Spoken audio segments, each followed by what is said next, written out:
자, 이렇게 위로 올라갈수록 찬 공기, 무거운 공기가 있어요. 무거운 공기는 내려가고 찬 공기는 올라가려는 무슨 현상이 일어나냐면 이런 식으로 대류 현상이 일어나는 곳이 바로 여러분들 대류권하고 중간권이에요. 됐어? 대류 현상이 일어나는 이유가 올라갈수록 온도가 낮아지기 때문이죠. 그래서 대류 현상이 일어나는 첫 번째 공간을 대류권, 됐어? 대류 현상이 일어나는 두 번째 곳은 중간권 이렇게 표현했단 말이죠. 그러면 이렇게 대류 현상이 일어나면 공기가 안정적이라는 거야? 불안정하다는 얘기야? 불안정하다는 얘기죠. 그래서 대류 현상이 일어나는 곳이 대단히 불안정한 기층이에요. 그 불안정한 기층에 됐어? 수증기가 있으면 수증기가 타고 올라가죠. 그러면 타고 올라가면 추워지니까 수증기가 뭐 되겠습니까? 구름 되겠죠? 그래서 뭐가 생깁니까? 비가 오겠죠? 됐습니까? 네. 그럼 선생님, 대류권에도 비 와요? 중간권에도 비 와요? 둘 다 와요? 아니죠. 눈비 오는 현상을 우린 뭐라고 하냐면 기상현상이라고 하는데요. 기상현상은 대류권에만 일어나는 고유한 현상이에요. 중간권에서 안 일어나요. 왜 대류권에만 일어나요? 그건 기상현상이 일어나기 위해서는 두 가지 조건이 있어요. 뭐가 있냐면 대류현상이 일어나야 된다. 그 대류현상은 중간권에도 일어나고 대류권에도 일어나잖아요. 근데 두 번째 조건이 있어요. 그 대류현상을 타고 수증기가 올라가야 되기 때문에 수증기도 있어야 된다. 근데 수증기는 무거워요. 그래서 대류권에는 있지만 중간권까지 못 올라가거든요. 됐어. 그래서 기상현상이 일어나는 이유가 대류현상과 수증기가 존재해야 되기 때문에 이러한 기상현상은 대류권에만 일어납니다. 중간권에는 일어나지 않습니다. 되겠습니까? 머릿속에 집어넣으시면 되고요. 자, 그러면 선생님 얘네들하고 반대되는 애도 있잖아요. 올라갈수록 기온이 높아지는 애. 됐어? 올라갈수록 기온이 상승하는 것도 있죠? 어디요? 여기하고 여기요. 됐죠? 올라갈수록 이렇게 기온이 상승하는 아이들은요. 오히려 아래쪽에는 무거운 찬 공기가 있고요. 위쪽에는 뜨거운 가벼운 더운 공기가 있으니까 가벼운 더운 공기 못 내려오잖아요. 그럼 대류현상 일어나? 안 일어나요. 이렇게 올라갈수록 기온이 상승하는 곳이 어디냐면 거기가 바로 성층권과 열권입니다. 됐어? 성층권과 열권은 올라갈수록 기온이 높아지기 때문에 대류현상이 안 일어나요. 이렇게 대류현상이 안 일어난다는 건 기층이 대단히 안정적이라는 거라서요. 이렇게 안정적인 곳에 사람들 수백 명씩 태워서 이송하기 좋잖아요. 그래서 비행기가 날아다니는 곳이 바로 어디입니까? 성층권입니다.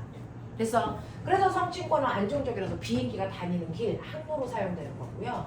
열권은요, 인공위성의 고도가 되는 거예요. 궤도가. 알겠어요? 이렇게 되더라 라고 하는 거. 요 정도. 그래서 이게 바로 기권입니다.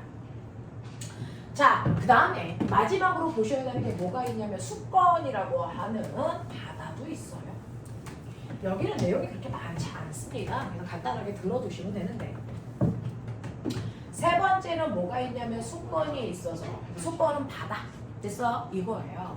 자, 그러면 지구가 둥그러니까 됐어? 둥그런 지구에 어떠냐면요. 이렇게 해가 들어오면 됐죠? 당연히 햇빛을 많이 받는 적도 쪽은 뜨거울 겁니다.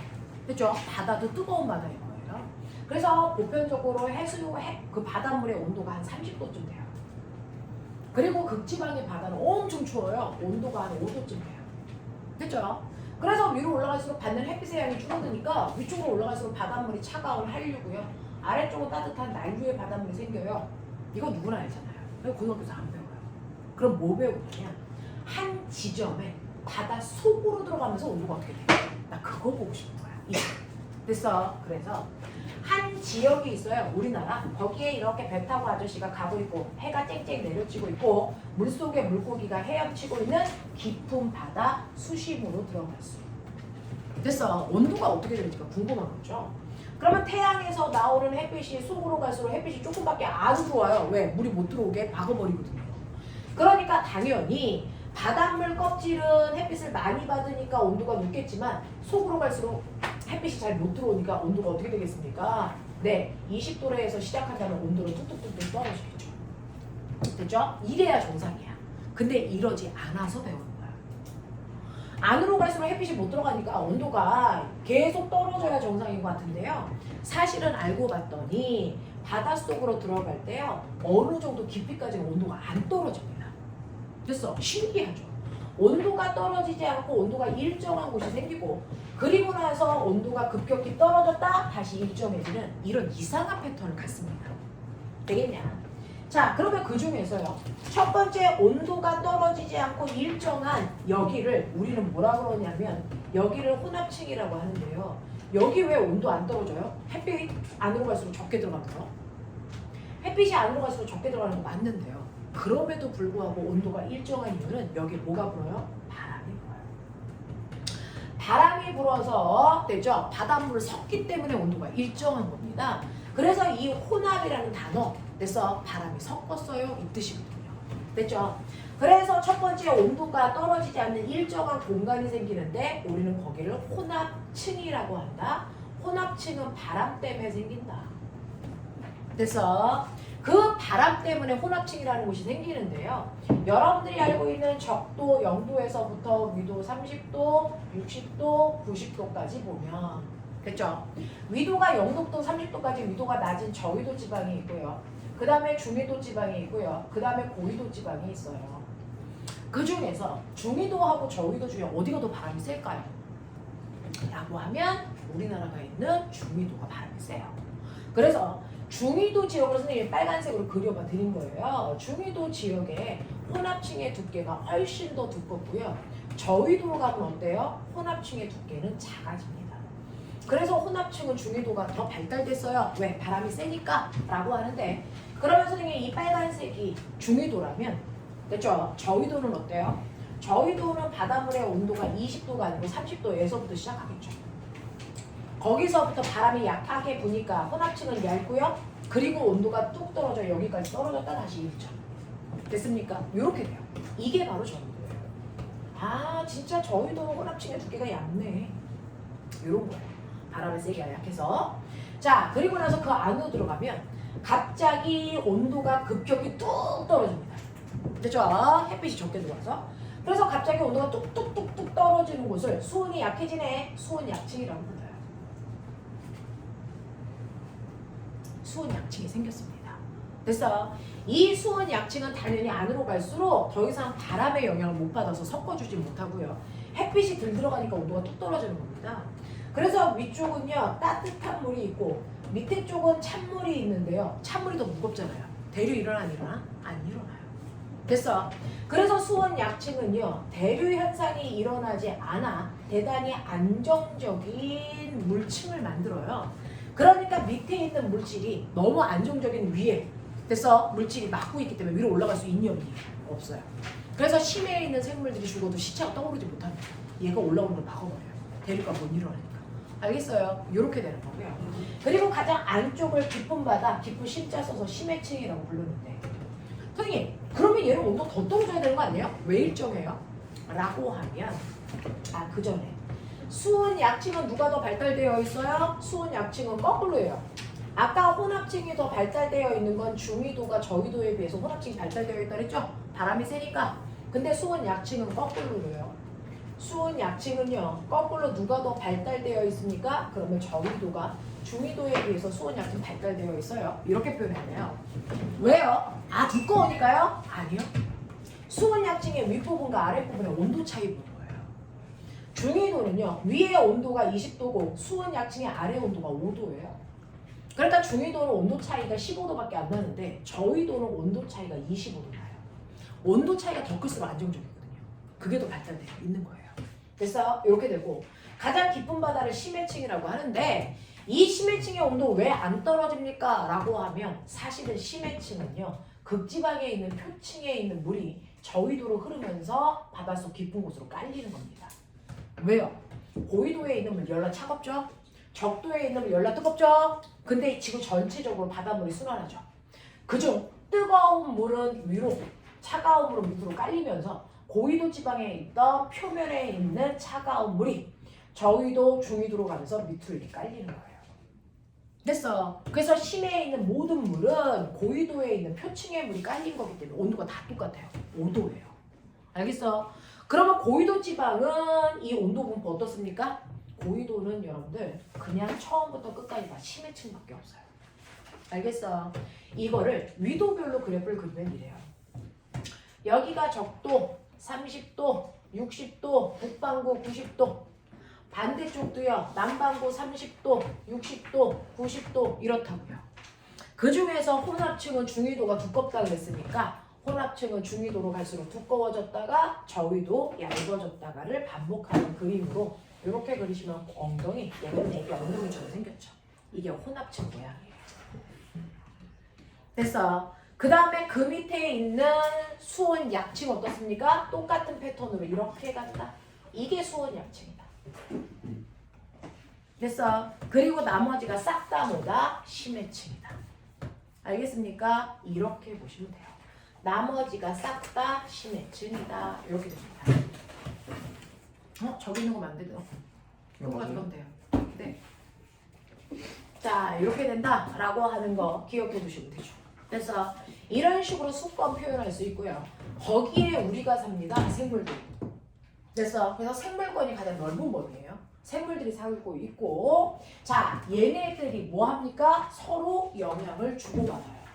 그래서 일본에서요, 방사능이 묻어있는 물을 바다에 버린다 그랬잖아요. 그러면 수권이 오염되겠죠. 그러면 수권만 오염될까? 아니요. 기권, 직권 다 오염되고요. 생물권에도 영향을 준다고요. 됐어? 이런 식으로 하나의 권에 문제가 생기면 서로 상호작용하기 때문에 다른 곳에도 문제가 발생합니다. 이렇게 서로 영향을 주는 걸 우리가 상호작용한다고 그러죠. 그래서 이 상호작용하기 때문에 서로 영향을 주고받으려면 뭔가가 서로 이동해야 되죠. 자, 이때 실제로 외권을 뺀 나머지 지구 안에 있는 여기까지는요. 끊임없이 물질하고 에너지가 이동하면서 서로 영향을 주고요. 외권으로 이동하는 건 뭡니까? 에너지, 햇빛. 이것만 외권으로 나갔다 들어갔다 해요. 그래서 이렇게 된다고요. 그래서 끊임없이 물질들이 이동하면서 서로 영향을 주고받는데요. 그 중에서요. 시험에 이런 거 나와요. 태풍은 누구와 누구 사이에 상호작용이냐? 라고 합니다. 지금 막 태풍이 올라오는 것도 있다는데. 태풍은 그죠? 수권과 기권이 만들어낸 작품입니다. 그래서 수권과 기권 사이에 상호작용을 만들어지게 태풍이에요. 그래서 광합성은 누구와 누구 사이에 상호작용입니까? 광합성은 식물이라는 생물권과 그 아이가 공기 중에 있는 이산화탄소를 빨아들이는 거니까 기권 사이에 상호작용에 의해서 일어나는 게 광합성이죠. 화산은 누구와 누구의 상호작용이에요? 그러면 화산은 땅바닥 직권과 누구요? 직권과 누굽니까? 직권과 뭡니까? 화산가스가 대기 중으로 방출되죠. 기권 사이의 상호작용입니다. 그래서 이런 식으로 누구와 누구 사이의 상호작용인지가 끊임없이 나올 테니까 머릿속에 넣으셔야 된다고요. 됐냐? 이런 식으로 어떤 단어가 나오면 아 이거 누구와 누구 사이의 상호작용이네? 이런 거 얘기할 수 있으면 되죠. 됐죠? 그러면 이렇게 상호작용을 할 때요. 이때 에너지는 어떻게 이동해요? 그래서 요겁니다. 지구에서 쓰는 에너지. 지구에는 대단히 많은 물질들의 변화가 일어나고요. 그 물질들의 변화에는 에너지가 반드시 관여합니다. 그러면 우리 지구계 안에서 사용하는 에너지의 종류가 뭐가 있어요? 딱 3개 있어요. 그 중에서 97% 지구에서 대부분 쓰는 에너지는 다 어디서 와요? 태양이죠. 태양 복사 에너지 때문에 모든 일이 다 일어납니다. 나 믿으세요. 모든 일이 다 일어나요. 자, 2%는 뭡니까? 2%에 해당되는 건 땅속 깊은 곳에서 나오는 열. 그걸 뭐라고 그래요? 지구 내부 에너지. 그 지구 내부 에너지에 의해서 생기는 일은 딱 3개밖에 없어요. 지진, 화산, 그 다음에 판의 운동. 됐어. 그리고 나머지 1%에 해당되는 에너지는 뭐냐면 달과 태양의 인력 때문에 생기는 걸 우리가 기조력이라고 해요. 그 기조력에 의해서 생기는 거 밀물하고 뭐요? 썰물밖에 없어요. 되겠어? 그래서 칠판에 있는 이 5개를 뺀 나머지 어떤 게 나와도 태양 복사 에너지라고 해라. 나 믿어라. 알겠습니까? 요렇게요. 자, 그러면 지구계 안에서는 이러한 3개의 에너지를 사용하는데 대부분이 태양 복사 에너지인데 그러면 그 태양 복사 에너지가 지구에 어떻게 옵니까? 라고 하는 지구계 안에서 태양 복사 에너지는 들어왔다가 나갔다가 됐죠? 이게 이렇게 사라지는 태양 복사 에너지는 에너지의 흐름이 생겨요. 에너지가 순환하는 게 아니고 한쪽 방향으로 흘러가 버려요. 에너지의 흐름이 생기는데 지구에서 받는 에너지, 태양 복사 에너지가 주가 되겠죠. 그래서 태양 복사 에너지를 중심으로 설명하면 이렇게 태양에서 햇빛이 쨍쨍 내렸죠. 지구까지 와요. 그 태양에서 지구까지 오는 에너지를 우리는 태양 복사 에너지라고 하고 그 태양 복사 에너지가 100%가 지구를 향해 온다고 치자. 그래 맞자. 지구에서 받아들일 수 있는 에너지는 얼마? 라고 하면 지구의 1차 보호막인 대기에서요. 못 들어오게 햇빛의 일부를 반사시켜 내보내요. 생물체한테 위험한 에너지 못 들어오게 막아버려요. 됐어? 그래서 지구에 못 들어오고 밖으로 나가는 걸 반사됐다 그러는데 반사된 양이 전체에서 몇 프로예요? 30%가 지구에 못 들어옵니다. 그러면 거꾸로 얘기하면 지구에서 흡수된 게 몇 프로란 얘기예요? 70%라는 얘기예요. 됐어? 그 70% 지구에서 흡수된 그 70%는 어디에서 흡수된 거예요? 라고 하면 햇빛이 쭉 지나가다가 됐어? 네. 햇빛이 쭉 지나가다가 공기층이 기권에서 20%를 흡수하고요. 나머지 땅바닥 직권에서 몇 퍼센트를 흡수해요? 50%를 흡수하는 그런 비율이에요. 됐죠? 그래서 기권, 대기에서 20%를 흡수하는구나. 땅바닥 직권에서 무려 50%나 흡수하는구나. 근데 선생님, 햇빛이 지나갈 때 대기를 먼저 지나가니까 대기에서 더 많은 열을 흡수하지 않아요? 이거는 지나가는 순서대로 흡수하는 게 아니고요. 거기에 있는 물질들의 종류에 따라 흡수할 수 있는 광선이 정해져 있는 거예요. 자, 대기 기권에는 주로 누구 있어요? 라고 하면 오존층 있죠. 그 오존층에서 뭘 흡수하니? 자외선이라는 햇빛을 흡수하는 거예요. 근데 태양에서 자외선의 형태로 몇 퍼센트가 와요? 20% 대략. 요 정도 와요. 그래서 그거를 쫙 빨아들이는 거예요. 알겠어? 그거를 빨아들여서 20%를 흡수하고 나머지는 대기가 못 건드려. 그냥 땅으로 다 보내는 거야. 그러면 땅바닥에선 주로 어떤 애들 흡수해요? 나머지 가시광선, 적외선, 전파 이런 애들이 땅바닥으로 와서 흡수되는데 얘네들의 총량이 50%고요. 그 중에서 대부분이 가시광선의 형태가 햇빛. 됐어? 이게 온다고요. 이걸 땅바닥에서 흡수하는데 그게 대략 50%예요. 그럼 선생님 이렇게 매일매일 지구에서 70%의 에너지를 흡수하면 지구는 매일매일 더워지네요? 그렇지 않아요. 흡수한 게 70%면 그날 그대로 방출하는 양도 몇 퍼센트? 70%가 방출됩니다. 먹었다가 바로 뱉어내요. 그러니까 기권에서 20%, 직권에서 50% 방출돼서 나가기 때문에 결국은 지구는 먹은 만큼 싸는 거죠. 알겠어? 이런 거예요. 그러면 지구에서 흡수한 에너지는 태양 복사 에너지라고 하는데 얘가 내보낼 때는요. 지구는 자기 스타일을 소화시켜서 내보내요. 됐어? 자기 스타일을 소화시켜서 내보내기 때문에 이걸 태양 복사 에너지라고 안 하고 이름 바꿔서 지구 복사 에너지라고 이름 바꿔주는 건데 어쨌든 태양 복사 에너지인 거 맞아요. 이름만 바꾸는 건데 그러면 얘네들이 어떤 형태로 나가는데요? 지구에서 소화해서 얘가 바로 대부분 열작용하는 적외선의 형태로 대부분 바뀌어서 나가요. 됐어? 그러니까 땅바닥에서는 50%에 해당되는 열이 지글지글 끓으면서 나가는 거고요. 공기에서는 20%의 열이 지글지글 끓면서 나가는 거예요. 그래서 아까 여기서 설명하려고 선생님이 대충 넘어갔는데요. 우리 기권에서요. 땅바닥에서부터 똑바로 올라가면서 온도 분포를 보면 땅바닥에서 올라갈수록 온도가 떨어진다 그랬죠. 그리고 올라갔다 떨어졌다 올라간다 그랬죠. 왜 땅에서 멀어질수록 온도가 떨어져요? 저는 태양이랑 가까우니까 더 뜨거울 거라고 생각했는데 라고 하면 바로 뭐예요? 땅바닥에서 뱉어내는 열이 적외선이잖아요. 50%나 나오잖아요. 그러니까 땅바닥이 아주 큰 난로 역할을 해서 여기서 열이 지글지글 나오는 거예요. 알겠어? 그걸 지구복사 에너지라고 하는 거야.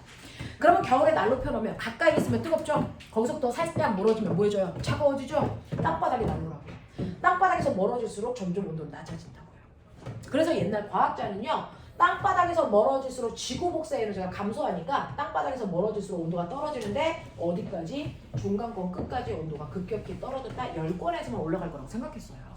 이렇게 단순할 거라고 생각했는데 실제로 올라가면서 지구복사 에너지가 적게 받아 대륙권과 중간권의 온도는 떨어지는 건 맞는데 희한한 부분이 생겼죠. 과학자들이 생각하지 못한 온도가 올라가는 이 부분, 성층권이 생긴 거예요.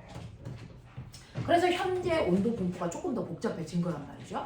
근데 성층권은 왜 생겼어요? 그건 땅바닥에서 내보내는 큰 난로도 있지만 기권, 오존층에서 열을 내보내는 작은 손난로도 있어요. 그게 어디 있어요? 오존층이 바로 성층권에 있는 거예요. 그래서 성층권이 11부터 50km까지라고 그랬잖아요. 그 중에서 오존층이 대략 20에서 30km 부근에 오존이라는 입자들이 모여 있어 층을 형성합니다. 그걸 오존층이라고 해요. 여기서 20%의 열이 나가기 때문에 성층권만 따뜻해지는 거예요. 알겠지? 이렇게 됩니다. 그래서 옛날에 과학자는 오존층의 존재를 몰랐기 때문에 성층권에서 온도가 올라갈 갈 거라는 생각을 못했던 거예요. 알겠죠? 이렇게 됩니다. 자, 그래서 이런 식으로 지구에서는 열을 흡수한 만큼 그대로 열을 방출하니까 지구의 평균 기온 변해 안 변해? 안 변해요. 지구의 평균 기온 변하지 않고요. 지구는요 항상 흡수한 만큼 내보내기 때문에 옛날에 지구의 온도는 처음에는 올라갔다가 현재 지구는요 온도가 변하지 않고 항상 일정한 상태. 이걸 뭐라 그럽니까? 복사 평형 상태를 유지합니다. 그래서 태양으로부터 흡수한 태양 복사 에너지와 지구의 형태로 바꿔서 내보내는 지구 복사 에너지가 70% 같기 때문에 그래서 받아들이는 만큼 내보내기 때문에 지구의 평균 기온은 변하지 않는 이거를 복사 평형이라고 한다. 그래서 근데요 지구 전체적으로 보면 복사 평형인 건 맞는데요 지구 전체로 보지 말고 위도별로 보면요 위도별로 보면 햇빛이 이렇게 평행하게 어디나 100이라는 에너지를 가지고 오잖아요. 근데 이 100이라는 에너지를 가지고 오는 햇빛이 땅이랑 이루는 각도, 거짓말. 햇빛과 땅이 이루는 각도 새끼들아. 이놈의 새끼들! 태양의 남중고도. 우와, 이런 저렴한 년들. 됐어. 자, 우리가 서 있는 땅바닥이랑 햇빛이 이루는 각도, 태양의 남중고도. 됐어. 우리가 서 있는 땅바닥이랑 햇빛이 이루는 각도 태양의 남중고도인데요. 고위도로 갈수록 남중고도 좀 낮아지죠. 그럼 어떻게 되는 줄 아세요? 노유찬 아니 뭐야 노유서 아씨 이름도 막 헷갈린다. 자 우리요 이 태양의 남중고도를 보면 위도 0도라는 적도 쪽은요 햇빛이랑 땅이 이루는 각도가 90도네요. 태양의 남중고도가 제일 높은 곳이 적도입니다. 그리고 우리가 살고 있는 중위도는요 햇빛이랑 땅이 이루는 각도가 비스듬하고요 극지방으로 갈수록 햇빛이랑 땅이 이루는 각도가 점점 더 작아져요. 남중고도가 낮아져요. 그러면 햇빛이 가지고 있는 에너지가 100이 오는데 그 햇빛이 이렇게 오면요 그 햇빛이 요 면적에 다 들어와요. 그러니까 적도는요 1제곱미터라는 요 면적 안에 100이라는 햇빛을 받아서 뜨거워지는 거예요. 근데 비스듬해지면 이렇게 오기 때문에 면적이 펼쳐집니다. 분산돼요. 그러니까 이 면적이 2제곱미터라면 2제곱미터 안에 100이라는 햇빛이 분산되는 거고요. 얘는 햇빛이 이렇게 오니까 보이시죠? 이 면적으로 햇빛이 나눠진다고요. 그러면 10제곱미터 안에 햇빛이 100 들어온다고요. 알겠어요? 그러면 단위 면적당 들어오는 햇빛은 태양보다가 높을수록 많잖아요. 그래서 뜨거운 거예요. 알겠어? 지구가 동그랗지 않으면 어디나 온도가 다 똑같아. 다 적도이거나 다 극지방이야. 근데 지구가 둥그렇기 때문에 위도에 따라 뜨거운 것도 있고 차가운 것도 있어요. 그런 얘기예요. 알겠어? 이렇게 되거든요. 그러면 이런 식으로 해서 햇빛이 들어오는데 단위 면적 1제곱미터당 들어오는 햇빛의 양을 그려보면요. 여기가 적도 위도 0, 여기가 30, 60, 여기가 북반구 90, 여기가 30, 60, 북반구, 남반구 90이라고 친다면 됐죠? 실제로 햇빛은 저위도로 갈수록 많이 들어온다 했으니까요. 들어오는 햇빛의 양은 여러분들이 보시는 것처럼 극지방에서 적도로 갈수록 많이 들어왔다 줄어들고 이런 모습이죠. 이게 바로 태양 복사 에너지예요. 이게 바로 태양 복사 에너지고요. 그래서 하루 동안에 받는 지역별로 1제곱미터당 들어오는 햇빛의 양이고요. 그랬다가 지구가 지구의 형태로 뱉어내는 양을 지구 복사 에너지라고 하는데 지구 복사 에너지는 별 차이가 없어요. 위도에 따라. 이렇게 되는 게 지구 복사 에너지예요. 그러면 저위도 지방은요. 그 지역에서 받는 햇빛의 양은 100인데 실제로 하루 동안 뱉어내는 건 70밖에 안 되면 여기에 요만큼의 햇빛이 남네요. 네, 남는 에너지가 생겨요. 선생님이 예를 들어 대략 한 30 남는다고 치자. 그래서 근데 고위도 지방 북극이나 남극 가면요 실제로 햇빛으로부터 받는 건 10인데요 내보내는 건 40이에요. 그럼 더 많이 내보낸다는 얘기예요. 그러면 여기는 요만큼의 무슨 에너지가 생겨요? 부족 에너지가 생기는데 이게 마이너스 30만큼 부족해요. 이런 거예요. 됐어? 그러면 남는 에너지를 어떻게 합니까? 부족한 곳으로 빨리빨리 전달해 줍니다. 남는 에너지를 그냥 거기다 놔두면 적도는 더 뜨거워질 건데 그러지 않고요. 남는 에너지를 부족한 곳으로 빨리빨리 이동시켜줘요. 됐어? 그래서 채워주기 때문에 지구는 전체적으로 복사표현을 이루는 거예요. 그래서 적도지방은 계속 더워지지 않고요. 극지방은 계속 추워지지 않는데 그러면 남는 열을 부족한 곳으로 누가 갖다 줍니까? 라고 하면 그게 바로 대기와 해수의 순환이에요. 우리 바람 불죠? 그 바람이 불어야 적도 쪽에 남는 열을 극지방으로 갖다 줄 수 있어요. 그리고 바닷물이 흘러야 그 열을 이동시켜 줍니다. 지구에서는 그 역할들을 얘네들이 잘 해주고 있어요. 그래서 지구는 전체적으로는 복사표형이지만 위도별로는 복사표형이 아닙니다. 그래서 그 위도별로 불균형한 에너지의 출입을 만회시켜주는 게 대기와 해수의 순환이다. 알겠습니까? 이렇게 됩니다. 라고 하는 거 기억해 두시고 그러면 이러한 에너지의 흐름이 있다면 이제 그 파트의 마지막 물질의 순환도 있죠. 근데 에너지는 흐른다 그러는데 물질은 순환한다 그러네요. 네, 물질의 순환이 일어납니다. 순환이라는 건 뺑글뺑글 돈다는 얘기죠. 근데 뺑글뺑글 도는 것뿐만 아니라 양의 변화가 없는 걸 순환이라고 해요. 예를 들면 대표적으로 물의 순환이 일어납니다. 물의 순환이 일어나서요. 이렇게 바다에 햇빛이 비치면 그 햇빛에 의해서 바다에 있던 물이 수증기 상태로 증발하죠. 그랬다가 수증기가 공기 타고 올라가면 다시 물방울이 돼서 구름을 만듭니다. 그랬다가 그 구름이 흘러가서 더 큰 구름이 되면 무거우니까 비가 돼서 쏟아져 내려와 중력에 의해서 다시 낮은 곳으로 흘러내려가면 아까 거기죠. 그래서 이렇게 물이 끊임없이 순환을 하게 되는 거예요. 그래서 지구 전체의 물량은 변화가 없어요. 알겠습니까? 그러면서 너네 학교 시험에서 어떻게 나와요? 요 부분을 잘 보시면 됐죠? 자, 햇빛에 의해서 증발하는 바다에서 증발한 양이 300이라고 치자. 근데 바다에 비가 와서 바다에 채워지는 물량도 있겠죠? 이게 200이에요. 그러면 육지에서 쏟아져 들어오는 물량이 얼마여야 되니? 이거 100이어야 돼요. 순환이 일어난다는 얘기는 어디든 한 지점에서 나가는 양과 들어오는 양의 값은 무조건 같아야 되거든요. 그래서 한쪽에 이렇게 네모를 뚫어놓으면 그 양이 얼마인지 채워낼 수 있습니다. 알겠습니까? 요렇게 하시면 돼요. 이게 물의 순환이고요. 물을 순환시키는 에너지도 뭡니까? 태양 복사 에너지예요. 햇빛 때문이니까. 알겠습니까? 그래서 기상현상을 일으키는 그 자체가 다 태양 복사 에너지예요. 자, 그런가 하면 마지막 탄소 순환이라는 것도 있어요. 맨 처음에 지구가 태어났을 때요. 자, 지구의 대기에는 대부분 이산화탄소의 형태로 탄소가 들어가 있었어요. 그래서 탄소는요, 주로 기권에 집중되어 있었단 말이죠. 그랬다가 지구에 엄청난 양의 비가 쏟아지면서 그래서 그 쏟아지는 비에 의해서 빗물에 녹아 이산화탄소가 탄산이온으로 바뀌어 수권으로 갑니다. 수권으로 갔는데 이 수권에 같이 딸려온 칼슘 이온이랑 만나서 그래서 뭐가 된 줄 아세요? 탄산칼슘이라는 석회암이 돼서 가라앉아 지금의 땅바닥이 된 겁니다.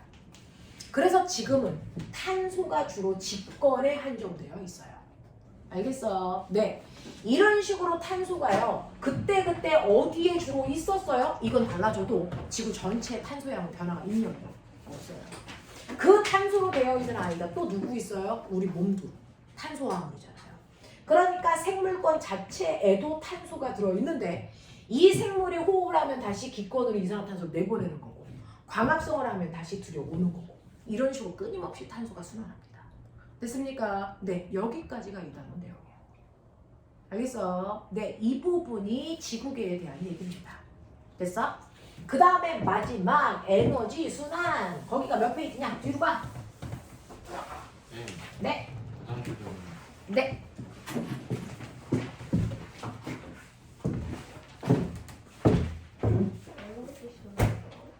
에너지 효율. 그거 안 해요? 변동 때. 변동대 시험 범위 아니래거든. 아, 전현이 또 헛소리해서 또 노인네 또 수업하게끔 하려고 저거 있지. 아니 학교에서 진도로 나가가지고 시험. 아니래요. 안 들어가. 그래서 나도 그거 할 걸 했어.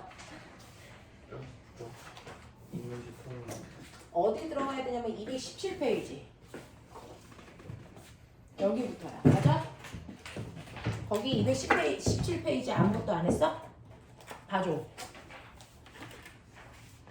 여기 했어요. 여기 했어요? 그러면 어디 하면 돼요? 200, 220, 226이요? 네, 알겠어요. 그러면 우리 10분만 쉬었다가 226페이지부터 갈게요. 되죠? 10분만 끊어갈게요. 그럼 226페이지는 별거 없네요.